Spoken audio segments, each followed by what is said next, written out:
दीन मुस्तफ़ा है, कुछ तो ख्याल करो। ये तुम्हें नहीं पता ये कुरान कैसे तुम तक आया है। कभी उठा के पढ़ो अपनी तारीख, तब तुम्हें पता चलेगा। अल्लाह अकबर। मेरे सरकार ने सफर ताइफ का इरादा फरमाया है। जानते हो प्यारे, हमने तो पत्थर नहीं खाए हैं इस कुरान की खातिर, हमारे तो बेटों को नहीं लूटा गया है इस कुरान की खातिर, हमें तो सुकून का कुरान मिल गया है। गरीब नवाज ने आकर के एहसान कर दिया है, कुरान बचा बचाया मिल गया है। अगर तुम्हें भी कुरान की खातिर गर्दनें कटानी पड़ती तब पता चलता कुरान की अजमत क्या है, कुरान कितनी अजीम नेमतें हैं। तुम्हें खुदा का वास्ता प्यारे जानते हो, उठाओ तो सही अपने मुस्तफ़ा की तारीख को। क्या क्या नहीं मुस्तफ़ा ने तेरे मेरे खातिर किया है। रातों को मुस्तफ़ा खड़े होने के बाद नवाफिल अदा कर रहे हैं, रातों को खड़े होकर के मुस्तफ़ा तेरे मेरे लिए रब्बे हबली उम्मती की दुआएं कर रहे हैं। रातों को मुस्तफ़ा के पैर कदम शरीफ पर पे आका के वरम आ जाता था, लेकिन खुदा की कसम मेरे सरकार को जब उम्मत का ख्याल आता अपना वरम जो दिखना भूल जाते थे। मुस्तफ़ा को जब जब उम्मत के गम ने सताया है, मेरे सरकार बिस्तर में है तो उठ के खड़े हो गए हैं। अगर मुस्तफ़ा हदर में है तब उम्मत के लिए हाथ उठाए हैं, अगर मुस्तफ़ा सफर में है तब उम्मत के लिए हाथ उठाए हैं। वो जनाबे वाला अगर वो चाहते तो आसमान से फरिश्ते उतर के आ जाते, आपका हर काम करके चले जाते। और वो जालिम अबू जहलो लहब जिन्होंने मुस्तफ़ा के पत्थर बरसाए हैं, जिन्होंने जादूगर के नारे मुस्तफ़ा के पीछे लगाए हैं, जिन्होंने पागल पागल कहकर के नबी को पुकारा है, अगर वो करीम आका चाहते आसमान से फरिश्ते उतर के आते, मसाले की तरह पीस करके फेंक दिए जाते। मगर खुदा की कसम इस उम्मत को दर्श देना था। उम्मत का जब जब ख्याल आया है, मदीने वाले मुस्तफ़ा ने अपने सर को सजदे में डाला है। ए मेरे परवरदिगार, मेरी उम्मत को मेरे हवाले कर दे। तूने कौन सा सिला दिया है, वो इतनी बड़ी नेमत मुस्तफ़ा ने तेरे हवाले अल्लाह की अता से की है, जिसको कुरान कहा जाता है, आज उसी को भुला दिया गया है। जानते हो, उठाओ तारीख, कितने जतन मुस्तफ़ा ने किए हैं। मेरे सरकार ने कितने तकलीफें सही है इस उम्मत के खातिर, कितनी तकलीफ मुस्तफ़ा ने सही है इस कुरान को तुम तक पहुंचाने के लिए। उठाओ तारीख, मुस्तफ़ा ताइफ के बाजार में गए हैं, जाने के बाद मेरे करीम आका ने अल्लाह अकबर, मदीने वाले मुस्तफ़ा ने किसी का गिरेबान पकड़ के तो नहीं कहा था तू मेरा कलमा पढ़ के मुसलमान हो जा। मेरे करीम आका ने किसी पे हाथ मार के तो नहीं कहा था मेरा कलमा पढ़ के मुसलमान हो जा। मेरे मदीने वाले मुस्तफ़ा ने किसी से सख्ती से तो नहीं कहा था मेरा कलमा पढ़ के मुसलमान हो जा। और यार उनका तो लहजा भी ऐसा था, जब बोलते थे ऐसा लगता था गुलाब की पत्तियां झड़ रही हो। मुस्कुराते थे अजीब सी कयामत आती थी, जुल्फों को लहराते थे अजीब कयामत बर्पा होती थी। उनका तो मिजाज भी निराला है, किरदार भी निराला है। और यार अपने तो अपने, अगर हातिम ताई की पोती अगर गैरों के भी उनके दरबार में आते थे तो कलमा पढ़ के ये सोच के जाते थे, सिर्फ कुरान सुन के नहीं जाते थे, अखलाक रसूल देख करके कलमा पढ़ लिया करते थे। उठाओ तारीख मेरे मुस्तफ़ा की, कुरान मुकद्दस को पहलाने के लिए मेरे करीम आका ने पत्थर भी खाए हैं, मगर हमने कुरान छोड़ दिया है। मदीने वाले मुस्तफ़ा ने रातों को जाग करके सजदे किए हैं, मगर कुरान हमने छोड़ दिया है। और तुझे क्या पता, लोग पागल कहते मुस्तफ़ा को, मुस्तफ़ा मुस्कुराते, लोग दीवाना कहते मुस्तफ़ा मुस्कुराते, लोग मजनू कहते मुस्तफ़ा मुस्कुराते, लोग अय्याश कहते मुस्तफ़ा मुस्कुराते। मक्के से निकाला गया नबी मुस्कुरा रहे हैं, शहर बदर किया गया नबी मुस्कुरा रहे हैं, मुस्तफ़ा को शहर से निकाला गया नबी मुस्कुरा रहे हैं, पागल कहा गया नबी मुस्कुरा रहे हैं, मजनू कहा गया नबी मुस्कुरा रहे हैं, हर तरफ से गालियां दी गई नबी मुस्कुरा रहे हैं। मगर खुदा की कसम आज तक मेरे सरकार ने किसी के लिए दुआए बद के हाथ नहीं उठाए हैं। सरकार ने इस उम्मत की खातिर अगर कभी जी चाहता हाथ उठा लिए जाए, उम्मत का ख्याल आता, नबुव्वत के हाथ जमीन पे आ जाते, सर को झुका के कहते मेरे परवरदिगार मेरी कौम को हिदायत अता फरमा दे, मेरे परवरदिगार मेरी कौम को राह रास्त दिखा दे। और यार कदम कदम पे मुस्तफ़ा ने 3-3 दिन तक नबुव्वत के घर में चूल्हा नहीं जला। मुझे बता तो सही ये किसके लिए था? 7-7 दिन तक मुस्तफ़ा के घर में चूल्हा नहीं जला, ये किसके लिए था? 1-1 महीने तक नबी ने कुछ नहीं खाया, ये किसके लिए था? और तुम्हें खुदा का वास्ता कुरान से रिश्ते जोड़ लो, कुरान से नाते जोड़ लो, वरना तो याद रखना एक वक्त वो भी आएगा, खुदा की कसम तुम या ना यहाँ सुकून से रहोगे न मर के वहां सुकून से रह सकते हो। इसलिए कुरान से रिश्ते जोड़ो, अपने घरों की बीवियों से कह दो, घरों की औरतों से कह दो, सुबह को जब उठे तो पहले कुरान की तिलावत करे, फिर आटा गूंदने बैठ जाए, पहले कुरान की तिलावत करे, फिर झाड़ू लगाए, पहले कुरान की तिलावत करे, फिर खाना बनाए, और फिर देखना जब अंदाज ये हो जाएंगे, किरदार ये हो जाएंगे, तो फिर ये गुर्बतें नहीं आएंगी, गरीबी लाले नहीं डालेगी। खुदा की कसम, अगर कुरान से रिश्ते जोड़ लिए और घरों में कुरान पढ़ना शुरू कर दिया तो इधर कुरान पढ़ा जाएगा, उधर अर्श वाला बरकतों का नुज़ूल अता फरमा दिया। नारे तकबीर, नारे रिसालत, अज़मते कुरान, मसलके आला हजरत, अज़मते इस्लाम कॉन्फ्रेंस, जश्ने दस्तार बंदी, नारे तकबीर। खुदारा सांस करो थोड़ा, क्या बात है। अल्लाह ने ये जिंदगी दी है ना, इसकी कद्र करो। और कद्र का मतलब ये नहीं है इसको अय्याशियों में उड़ा दो।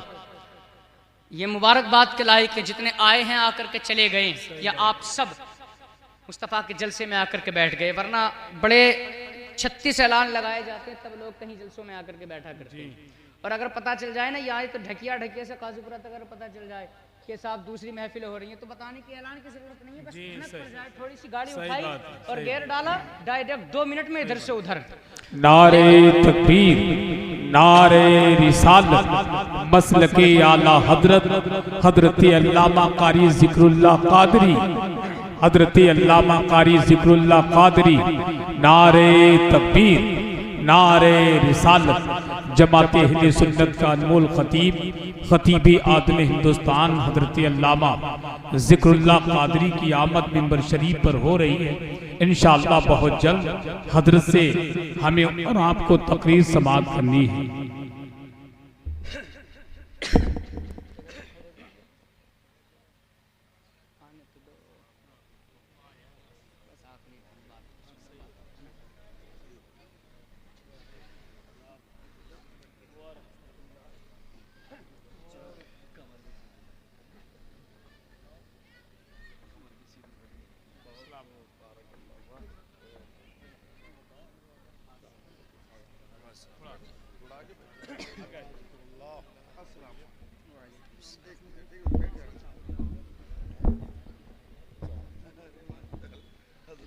माशाअल्लाह मिंबर शरीफ पर आप देख रहे हैं हिंदुस्तान का वो अजीम ख़तीब और कदीम ख़तीब हाफिज़ हदीस कसीरा हज़रतुल्लाह हज़रत अल्लामा मुफ्ती ज़िक्रुल्लाह मक्की साहिब क़िबला बड़ी दूर से सफ़र करके हज़रत आपके दयारे मोहब्बत में तशरीफ़ लाए। बस बात को ख़त्म कर दूँ, अगर दुआएं चाहता हूँ बस मैं थोड़ी देर के लिए बात, एक मरतबा दुरूद पाक पढ़ें, अल्लाहुम्मा सल्ली अला सय्यिदिना व मौलाना मुहम्मद व अला आलि सय्यिदिना व मौलाना मुहम्मद सल्लल्लाहु अलैहि वसल्लम। समझो भाई, कुरान से रिश्ते जोड़ो, कुरान से रिश्ते जोड़ो, इसलिए कि ये अल्लाह ने बना के रखे हैं। वो मर्तबे वो मकाम किसी और के लिए नहीं है, किसी गैर के लिए नहीं है। इसलिए कि आप जानते जो पढ़े लिखे होते हैं, मैं मानता हूँ वो 10 से 15 हज़ार की मस्जिद में इमामत करते हैं, मानता हूँ उनकी तनख्वाह ज़रूर कम होती है, कोई शक नहीं है, लेकिन अल्लाह का शुक्र ये है हर मौके पे हर जगह पे जब तक ये अल्लाह वालों की जमात नहीं पहुँचती है, जब तक ये उलमा की जमात नहीं पहुँचती है, वो मौक़े कामयाबी की ज़मानत नहीं बना करते हैं, कभी भी कामयाब नहीं होते हैं। अगर तुम्हें कामयाबी चाहिए तो मुस्तफ़ा के मेहमानों से आपने राबता कायम करना पड़ेगा, मुस्तफ़ा के मेहमानों से दिल लगाना पड़ेगा, वरना तो साहिबो आलम यहाँ तक भी पहुँच सकता है। आज भी ऐसा होता है ना, हमारे घरों के अंदर अगर किसी की मौत का वक्त करीब आता है, अफसोस उस वक्त में होता है जब मस्जिदों के इमामों को दरवाज़ों पर खड़े होकर के कोसा जाता है, दर्द उस वक्त में होता है जब मुस्तफ़ा के मेहमानों को गालियाँ दी जाती हैं, कलेजा उस वक्त में फटता है जब नबी के दीन के पढ़ाने वाले उलमा को गालियां दी जाती हैं। मुझे बता तो सही, आज चौराहे पे खड़े होकर के किसको कोस रहा है, आज चौराहे पे खड़े होकर के किसको गालियां बक रहा है, समझ ही बात नहीं आती। कोई कहता देखो खा खा के पेट मोटे कर लिए हैं, कोई कहता खा खा करके मोटा हो गया है, इसे तो गैरत तक नहीं आती। मुझे बता तो सही, तूने नबी के मेहमानों के ताल्लुक से कैसे अल्फाज इस्तेमाल किए हैं कि तुझे नहीं पता है। यार तुम अपने बेटे को इंजीनियर डॉक्टर बना हो, मास्टर बना हो, सब कुछ बना हो, मगर मुझे कलेजे पे हाथ रख करके ईमानदारी के साथ में बताना, तुम्हारे घर में खुदा ने बेटे दिए हैं, जिसको तुमने डॉक्टर बनाया, जिसको तुमने इंजीनियर बनाया। मैं मुखालिफ नहीं तुम्हारे डॉक्टर्स का, मैं मुखालिफ नहीं तुम्हारे इंजीनियर का। मैं कहता हूं मेरे दोस्त डॉक्टर भी बना हो, बच्चों को इंजीनियर भी बना हो। इसलिए कि प्यारे आज हमारे मुसलमानों के अंदर यह देखा जाए तो दुनियावी तालीम बहुत कम नजर आती है। इसी की वजह है जो मसलक का नुकसान भी हो रहा है, मजहब का नुकसान भी हो रहा है। मैं कहता हूं आज भी हाथ में कलम ले लो, हाथ में कॉपी कलम लेकर के दिखाओ। यह हिंदुस्तान है जनाब, यहाँ पे हक छीनना पड़ता है, यहाँ दिया नहीं जाता है। इसलिए आज भी अपने बच्चों को कलम हाथ में दो, लेकिन जरूरी यह भी है पहले मुस्तफा के दीन का कारी बना दो, पहले खुदा के कुरान का कारी बना दो। इसलिए कि प्यारे हमने देखा है जब बाप की मौत का वक्त करीब आता है, बाप बिस्तरे मौत पे लेटा होता है, चला जाया जाता है, मदरसे की तरफ जाते हैं। जिन मदरसे के तलबा को पूरी जिंदगी कोसता रहा है, जिन मदरसे के तलबा के लिए अगर मार्केट में टहलने के लिए निकल गए तब 36 फतवे लाके खड़े कर दिए जाते हैं। अगर ये मुस्तफा के मेहमान, खुदा की कसम न सर्दी का मौसम देखा जाता है, न गर्मी का मौसम देखा जाता है। ये कौम इतनी बदमाश हो गई है, कुछ ऐसे जालिम हैं जिन्हें गैरत तक नहीं आती है। ओ भाई जरा ख्याल करना, तुम्हारे घर में नेता आए, तुम्हारे सोफे छूट जाते हैं, तुम्हारे घर में मिंबर आए, तुम्हारी कुर्सियां छूट जाती हैं, तुम्हारे घर में बड़े आदमी आए, तुम्हारे घर साफ हो जाते हैं। नबी के मेहमानों को लिए जब कुरान का इंतजाम किया जाता है, फोन करके कहा जाता है मुफ्ती हसन जरा बच्चों को भेज देना, अल्लामा आसिफ तलबा को भेज देना। कहा करना क्या है? कहा कुरान की तिलावत करानी है। और जब इंतजाम देखा जाता है हसन भाई, तो नीचे पाल बिछा दिया जाता है। न गर्मी का ख्याल है, न सर्दी का ख्याल है। मुझे बता तो सही, तूने क्या देख करके इसके लिए इतना बेकार इंतजाम किया है? क्या इसकी टोपी मैली है इसलिए ये इंतजाम किया था? क्या इसके कपड़ों पे पैबंद लगे हैं इसलिए ये इंतजाम किया था? मुझे बता तूने क्या समझा है? क्या इनको जमाने का सबसे बड़ा फकीर समझा था? और तुम्हें खुदा का वास्ता इन उलमा की कदर कर लो, इन तलबा की कदर कर लो, वरना तो याद रखना न कोई निकाह पढ़ाने वाला नसीब होगा, न नमाज जनाजा पढ़ने वाला पढ़ाने वाला कोई नसीब हो सकता है। और जनाबे वाला आज भी कुछ बस्तियां वीरान पड़ी है। अगर मौत का वक्त करीब आता है 36 फोन लगाए जाते हैं, और इमाम साहिब कहां पे हो, मुदर्रिस साहिब कहां पे हो, मेरे बाप को सूरह यासीन पढ़ के सुना दो, सूरह मुल्क की तिलावत करके सुना दो। लेकिन कोई कुरान पढ़ने वाला नसीब नहीं होता, कोई कुरान सुनाने वाला नसीब नहीं होता है। 36 जगह पे जाया जाता है, इसी तरह से तड़प तड़प के बाप का इंतकाल हो जाता है। और क्या ही अच्छा होता ये जो बाप अपने 4 बेटों के सामने, जिसको इंजीनियर बनाया, जिसको डॉक्टर बनाया, जिसको कमिश्नर बनाया, इनके सामने तड़प तड़प के मर गया, लेकिन कुरान की आयत न सुन सका। क्या ही अच्छा होता, खुदा ने 4 बेटे दिए हैं, खुदा ने 2 बेटे दिए हैं, एक को मुस्तफा के दीन के नाम पे कुर्बान कर देता और कह देता अगर एक रोटी खानी पड़ेगी वो भी खाऊंगा, अगर भूखा सोना पड़ेगा भूखा सो जाऊंगा, मगर नबी के कुरान की तालीम सिखाऊंगा, अपने बच्चे को हाफिज कुरान बनाऊंगा। इसलिए कि प्यारे जब वो हाफिज हो जाएगा, अब जब मौत का वक्त करीब आएगा तो यही बेटा कुरान हाथ में लेके बैठ जाएगा। अब बाप की रूह निकल रही है, बेटा कुरान पढ़ रहा है, मसे कफन देने के लिए गुस्ल के लिए लेके जा रहे हैं, ये बेटा कुरान पढ़ रहा है, कफन दिया जा रहा है, बेटा कुरान पढ़ रहा है, उठा के जनाजा लेके चले, बेटा कुरान पढ़ रहा है, कब्रिस्तान की दहलीज तक पहुंचे, बेटा कुरान पढ़ रहा है। अब जब नमाज जनाजा का नंबर आता है, यही तरह हाफिज कुरान बेटा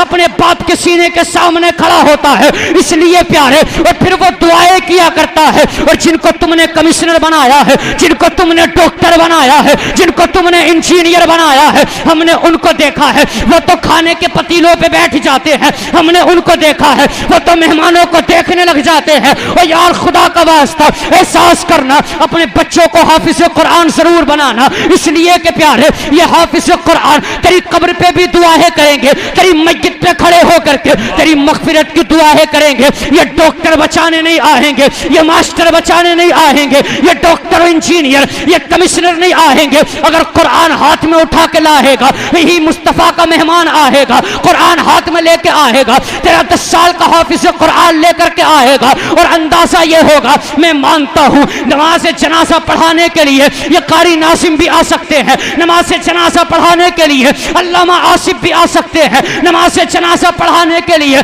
अल्लामा मोहम्मद जान भी आ सकते हैं, मगर जब ये आएंगे इनको तुम बुलाओगे, नियत बांध के खड़े हो जाएंगे, नमाज जनाजा पढ़ाएंगे, उसके बाद हाथ उठाएंगे, अपने घर को चले जाएंगे, मगफिरत की दुआ करेंगे, मगर दिल में दर्द नहीं होगा, दिल में एहसास नहीं होगा। और जब तेरा अपना बेटा कारी होगा, अपना बेटा हाफिज होगा, खुदा की कसम वो तेरे जनाजे के सामने खड़ा होगा, दिल में दर्द होगा, आंख में आंसू होंगे, लबों पे अल्लाहू अकबर, लबों पे उसके उदासी होगी, हाथ कांप रहे होंगे और खड़े होके कहेगा, ए मेरे परवरदिगार, ये वो लेटा है जिसने रात की सर्दियों को न देखा मगर मुझे हाफिज कुरान बनाया, ये वो लेटा है जिसने गर्मियों को नहीं देखा तेरे कुरान का कारी बनाया है, ये वो लेटा है जिसने एक रोटी खाई है तेरे कुरान का हाफिज बनाया है, ये वो लेटा है जिसने अपने आप ओवर टाइम ड्यूटी की है मगर तेरे कुरान का मुझे हाफिज बनाया है। ए परवरदिगार, तुझे कुरान के एक एक हर्फ का वास्ता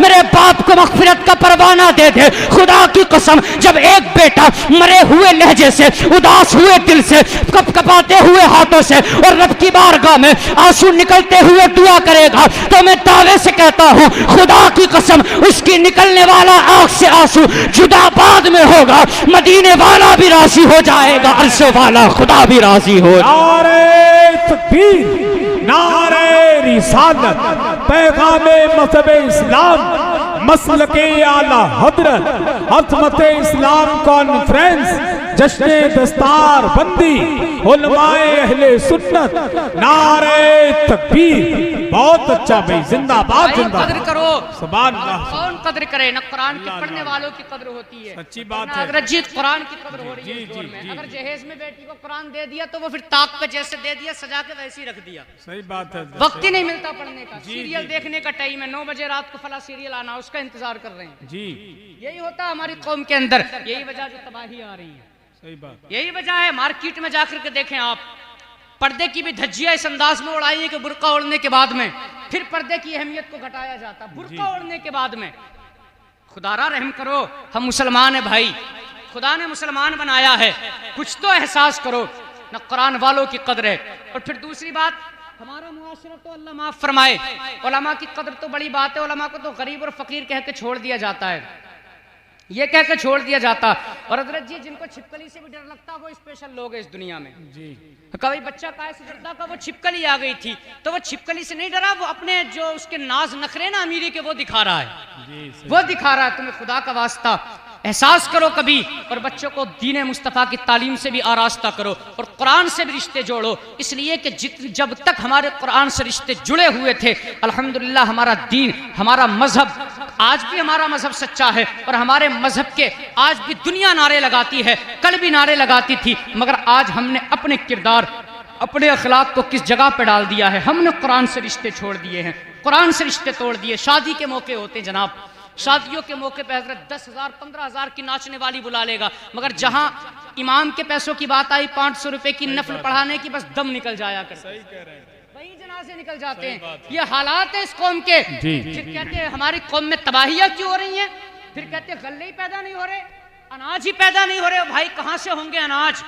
वो हदीस पाक भी तो जिम्मेदार स्टेज पूछे, वो मेरे नबी ने भी तो फरमाया था कि एक वक्त वो आएगा जिस वक्त में आसमान से जब बारिशें बरसेंगी ना, तो बरसती हुई बारिश की एक एक बूंद में आफत व बला बरसने लग जाएगी। सरकार वक्त कौन सा होगा?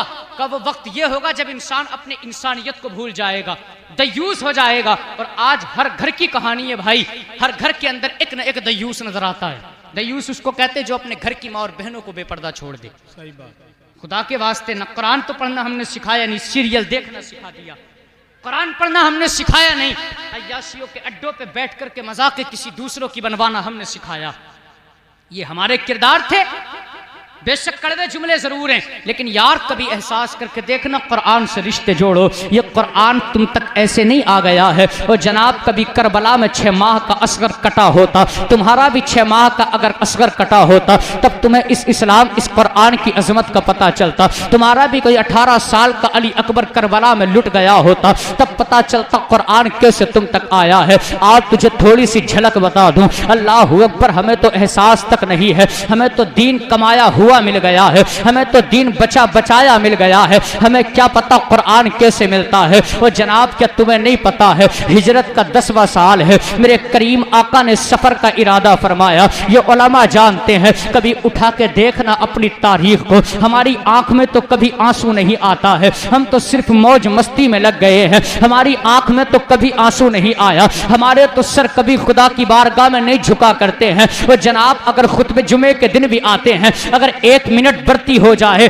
तो घंटे की तरफ नेताजी की नजर पहुंच जाती है कि यार इस बार बहुत लंबा कर दिया है, तुम्हें खुदा का वास्ता, ये दीन मुस्तफ़ा है, ये दीन मुस्तफ़ा है, कुछ तो ख्याल करो। ये तुम्हें नहीं पता ये कुरान कैसे तुम तक आया है, कभी उठा के पढ़ो अपनी तारीख, तब तुम्हें पता चलेगा। अल्लाह अकबर, मेरे सरकार ने सफर ताइफ का इरादा फरमाया है। जानते हो प्यारे, हमने तो पत्थर नहीं खाए हैं इस कुरान की खातिर, हमारे तो बेटों को नहीं लूटा गया है इस कुरान की खातिर, हमें तो सुकून का कुरान मिल गया है, गरीब नवाज ने आकर के एहसान कर दिया है, कुरान बचा बचाया मिल गया है। अगर तुम्हें भी कुरान की खातिर गर्दनें कटानी पड़ती तब पता चलता कुरान की अजमत क्या है, कुरान कितनी अजीम नेमतें हैं। तुम्हें खुदा का वास्ता प्यारे जानते हो, उठाओ तो सही अपने मुस्तफ़ा की तारीख को, क्या क्या नहीं मुस्तफ़ा ने तेरे मेरे खातिर किया है। रातों को मुस्तफ़ा खड़े होने के बाद नवाफिल अदा कर रहे हैं, रातों को खड़े होकर के मुस्तफ़ा तेरे मेरे लिए रब्बे हबली उम्मती की दुआएं कर रहे हैं।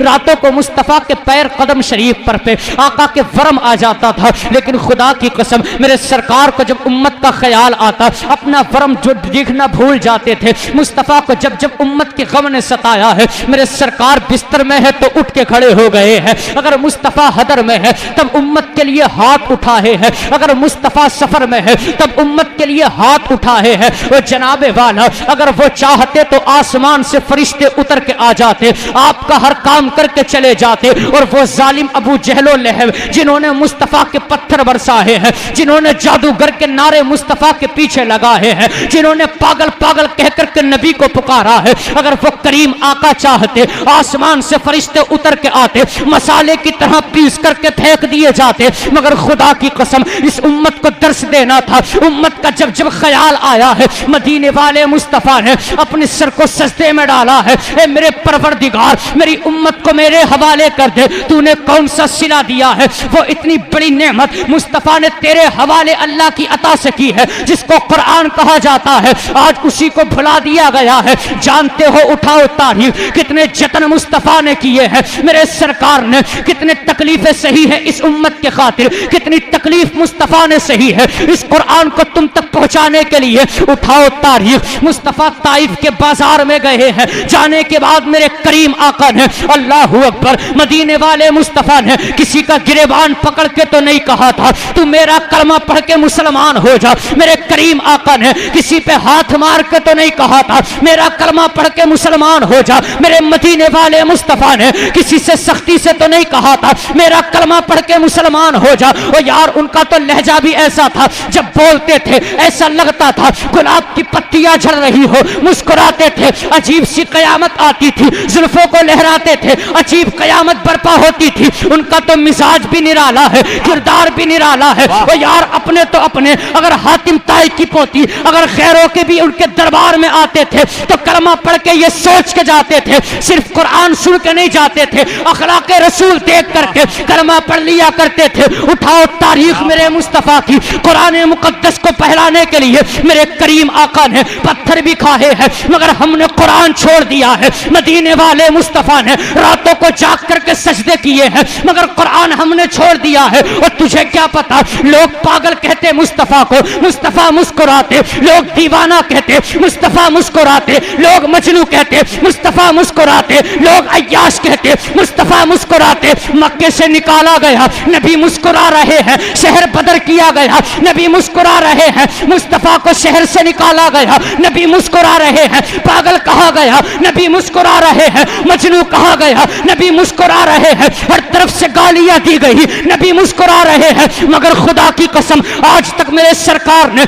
किसी के लिए दुआए बद के हाथ नहीं उठाए हैं। सरकार ने इस उम्मत की खातिर अगर कभी जी चाहता हाथ उठा लिए जाए, उम्मत नुबुव्वत का ख्याल आता, नुबुव्वत के हाथ जमीन पे आ जाते, सर को झुका के कहते मेरे परवरदिगार मेरी कौम को हिदायत अता फरमा दे, मेरे परवरदिगार मेरी कौम को राह रास्त दिखा दे। और यार कदम कदम पे मुस्तफा ने 3-3 दिन तक नुबुव्वत के घर में चूल्हा नहीं जला। मुझे बता तो सही ये किसके लिए था? 7-7 दिन तक मुस्तफा के घर में चूल्हा नहीं जला, ये किसके लिए था? 1-1 महीने तक नबी ने कुछ नहीं खाया, ये किसके लिए था? और तुम्हें खुदा का वास्ता कुरान से रिश्ते जोड़ लो, कुरान से नाते जोड़ लो, वरना तो याद रखना एक वक्त वो भी आएगा, खुदा की कसम तुम या ना यहाँ सुकून से रहोगे न मर के वहां सुकून से रह सकते हो। इसलिए कुरान से रिश्ते जोड़ो, अपने घरों की बीवियों से कह दो, घरों की औरतों से कह दो सुबह को जब उठे तो पहले कुरान की तिलावत करे, फिर आटा गूंदने बैठ जाए, पहले कुरान की तिलावत करे, फिर झाड़ू लगाए, पहले कुरान की तिलावत करे, फिर खाना बनाए। और फिर देखना जब अंदाज ये हो जाएंगे, किरदार ये हो जाएंगे, तो फिर ये गुर्बतें नहीं आएंगी, गरीबी लाले नहीं डालेगी। खुदा की कसम अगर कुरान से रिश्ते जोड़ लिए और घरों में कुरान पढ़ना शुरू कर दिया तो इधर कुरान पढ़ा जाएगा, उधर अर्श वाला बरकतों का नुज़ूल अता फरमा दिया। नारे तकबीर, नारे रिसालत, अज़मते कुरान, मसलके आला हजरत, अज़मते इस्लाम कॉन्फ्रेंस, जश्ने दस्तार बंदी, नारे तकबीर। खुदारा सांस करो थोड़ा, क्या बात है। अल्लाह ने ये जिंदगी दी है ना, इसकी कद्र करो। और कद्र का मतलब ये नहीं है इसको अय्याशियों में उड़ा दो। ये मुबारकबाद के लायक है जितने आए हैं आकर के चले गए, या आप सब मुस्तफ़ा के जलसे में आकर के बैठ गए, वरना बड़े 36 ऐलान लगाए जाते हैं तब लोग कहीं जलसों में आकर के बैठा करते हैं। और अगर पता चल जाए ना यहाँ तो ढकिया से काजूपुरा तक अगर पता चल जाए कि साहब दूसरी महफिल हो रही है तो बताने की ऐलान की जरूरत नहीं है, बस भनक पड़ जाए, थोड़ी सी गाड़ी उठाई और गियर डाला, डायरेक्ट 2 मिनट में इधर से उधर। नारे तकबीर, नारे रिसालत, मसलके आला हजरत, हजरत अल्लामा कारी जिक्रुल्लाह कादरी, हजरत अल्लामा कारी जिक्रुल्लाह कादरी। नारे तकबीर, नारे रिसालत, जमात अहले सुन्नत का अनमोल खतीब, खतीब आदम हिंदुस्तान हजरत अल्लामा जिक्रुल्लाह कादरी की आमद मिंबर शरीफ पर हो रही है। इंशाअल्लाह बहुत जल्द हजरत से हमें और आपको तकरीर समाअत करनी है।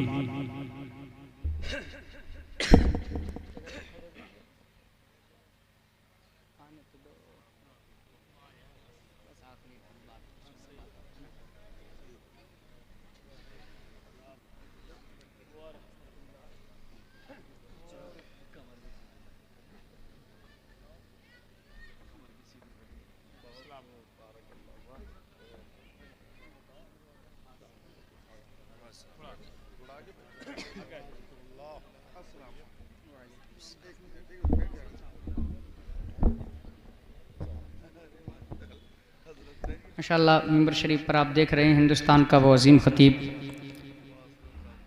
और कदीम ख़तीब हाफिज़ हदीस कसीरा हज़रतुल्लाह हज़रत अल्लामा मुफ्ती ज़िक्रुल्लाह मक्की साहिब क़िबला बड़ी दूर से सफ़र करके हज़रत आपके दयारे मोहब्बत में तशरीफ़ लाए। बस बात को ख़त्म कर दूँ, अगर दुआएं चाहता हूँ बस मैं थोड़ी देर के लिए बात, एक मरतबा दुरूद पाक पढ़ें, अल्लाहुम्मा सल्ली अला सय्यिदिना व मौलाना मुहम्मद व अला आलि सय्यिदिना व मौलाना मुहम्मद सल्लल्लाहु अलैहि वसल्लम। समझो भाई, कुरान से रिश्ते जोड़ो, कुरान से रिश्ते जोड़ो, इसलिए कि हमारे पास सबसे बड़ी ताकत अगर कोई है तो ये कुरान ही है।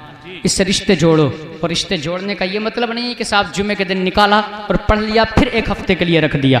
रमज़ान का महीना आया तो बरसात के मेढक की तरह कोई उधर बैठ के कोई उधर बैठ के मस्जिद में कोई उधर बैठ के पढ़ा और बात ख़त्म 1 साल के लिए नहीं। रोज़ उसूल बनाओ कि कुरान को पढ़ने हैं। बहरहाल मैं बहुत जल्दी से बात को ख़त्म करने लगा हूँ क्योंकि वक्त भी काफ़ी हो चुका और हज़रत का मुदल्लल आपको बयान समाअत करना। तो खुदा का वास्ता तुम्हें अपने कुरान वालों की भी कदर करो, अपने कुरान की भी कदर करो। मैंने कहा था ये कुरान हमें आसानी से नहीं मिला है, हमें आसानी से बड़ी बड़े बड़े बड़े गर्दनें कटी हैं इसकी खातिर, तब कहीं कुरान हम तक आया है। बहुत कुछ किया है तब कुरान हम तक आया है। उठाओ बस आखिरी बात जो मैंने शुरू की थी उसको ख़त्म कर लो। मेरे सरकार अलैहिस्सलातु वस्सलाम ताइफ का सफ़र मेरे सरकार ने किया है, और उसके बाद मैंने कहा था ना मेरे सरकार के किरदार का आलम तो ये था, आपके अंदाज का आलम तो ये था। जब हातिम ताई की पोती सरकार की बारगाह में आई थी ना, अकड़ के बात करने लगी, मुस्तफ़ा नुबुव्वत वाले कदमों से आगे बढ़े और उसके बाद अपनी मुज़म्मिल वाली चादर को उतारा और उतार करके बच्ची के सर पे कहा, फरमाया अब बेटी अब बात कर। जैसे इतना कहा सिहाबा ने कहा सरकार ये गैरों की बेटी है, ये अपनी बेटी नहीं है, इसके साथ में ऐसा सलूक मेरे नबी ने इरशाद फरमाया था। और मेरे सिहाबा तुम्हें नहीं पता बेटी बेटी होती है चाहे अपनों की हो या गैरों की हो, बेटी बेटी होती है। उनका तो अंदाज ये था, उनका तो किरदार ये था। वो खुदा का वास्ता किसी का मुस्तफ़ा ने दामन किसी का गिरेबान पकड़ के गुस्से से नहीं कहा था तू मेरा कलमा पढ़ के मुसलमान हो जा। मेरे करीम आका अलैहिस्सलातु वस्सलाम ने तो बाज़ार ताइफ में जाने के बाद मेरे करीम आका ने बड़ी मोहब्बत के अंदाज में फरमाया था, कुरान की आयतें पढ़ना शुरू की थी, मगर जानते हो सिला क्या मिला था, जालिमों ने उसका बदला क्या दिया था। मक्के के ओबाश नौजवान इधर भी खड़े हैं, मक्के के ओबाश नौजवान इधर भी खड़े हैं। मेरे सरकार अलैहिस्सलातु वस्सलाम अल्लाहु अकबर, मेरे करीम आका नबी कौनैन बीच में जलवगर हैं। आका कुरान की आयतें पढ़ रहे हैं, मुस्तफ़ा कुरान सुना रहे हैं, दर्स कुरान दे रहे हैं, मगर किसी एक ने मेरे सरकार की एक बात को न सुना। जितने इधर नौजवान खड़े थे उनके हाथों में भी पत्थर और कंकरियां थी, इधर नौजवान खड़े थे उनके हाथों में भी पत्थर और कंकरियां थी। खुदा की कसम मेरे सरकार ने कभी किसी से कोई गर्म लहजे से बात नहीं की है, मुस्तफ़ा ने नरम लहजे से बात फरमाई है। वहां भी मोहब्बत के साथ में मेरे सरकार ने कुरान का पैगाम दिया था, आयत कुरानी को सुनाया था, मगर एक मेरे सरकार की जालिमों ने न सुनी, पत्थर उठा है मेरे हुजूर पे मारना शुरू कर दी है। तो यार कभी हमने भी पत्थर खाए हो तो पता चलेगा कुरान कैसे आया है, कभी हमारे भी खून निकला हो तो पता चलेगा कुरान कैसे हम तक आया है। अभी 4-6 महीने पहले बुखार चले थे, तुमने भी देखा होगा, हॉस्पिटल भरे हुए थे, हमने देखा था सफ़े मातम बिछ जाती थी। अगर एक बुखार आ जाए तब सफ़े मातम बिछने लग जाती है। फिर देख तो सही जिसके सदके में पूरी दुनिया बनी है वो जाने कायनात पे पत्थर बरसाए जा रहे हैं, हमें दर्द क्यों नहीं होता है। अगर तेरे मेरे घर के बहन बेटी पे अगर कोई इंजेक्शन लगाने वाला आ जाए और अगर डॉक्टर इंजेक्शन डबल लगा दे, अगर सही से सुई न लग पाए, अगर गलत जगह लग जाए, बाप आपे से बाहर हो जाता है, बेटा आपे से बाहर हो जाता है। और जनाब कितने हॉस्पिटल बंद करा दिए गए,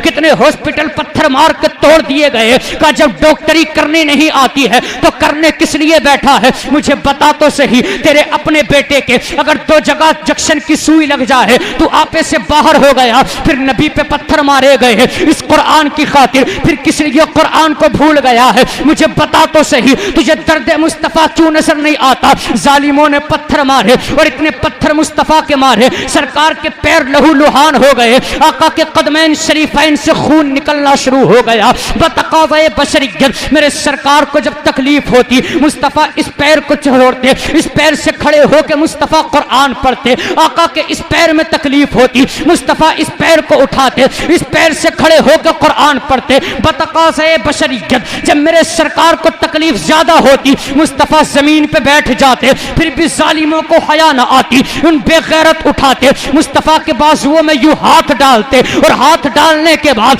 फिर मुस्तफ़ा को ऊपर उठाया जाता और उठाने के बाद मेरे सरकार के फिर पत्थर मारे जाते थे। फरिश्तों ने भी कहा था ए जाने कायनात एक बार इशारा तो कर दे, हम दोनों पहाड़ियों को मिला देंगे और पीस करके सुरमा बना देंगे। लेकिन अखलाक देख मुस्तफ़ा का, मेरे नबी को जब उम्मत का ख्याल आया आका ने इरशाद फरमाया और नहीं ऐसा कुछ भी नहीं करना। का मेरे सरकार बताए तो सही, इतने सितम किए जा रहे हैं, इतने पत्थर बरसाए जा रहे हैं, खून निकाल दिया जा रहा है, उसके बाद भी इतना कर्म क्यों हो रहा है। तो मदीने वाले ने कहा था और तुम्हें नहीं पता आज जिनको तुम मारने की बातें कर रहे हो, जिनको जमीन में धंसाने की बातें कर रहे हो, जो मैं जानता हूं वो तुम नहीं जानते। का सरकार वजह क्या है। आका ने फरमाया सुनो, जिनको तुम मारने की बातें कर रहे हो मुझे इन्हीं की नस्लों से मुस्तफा के दीन की भी खुशबू आती है, वफादारी की भी खुशबू। क्या बात है, जिंदाबाद जिंदाबाद। सुभान अल्लाह, सुभान अल्लाह। इन्हीं की नस्लों से वफादारी की खुशबू आती है। क्या नहीं किया मुस्तफ़ा ने हमारे लिए।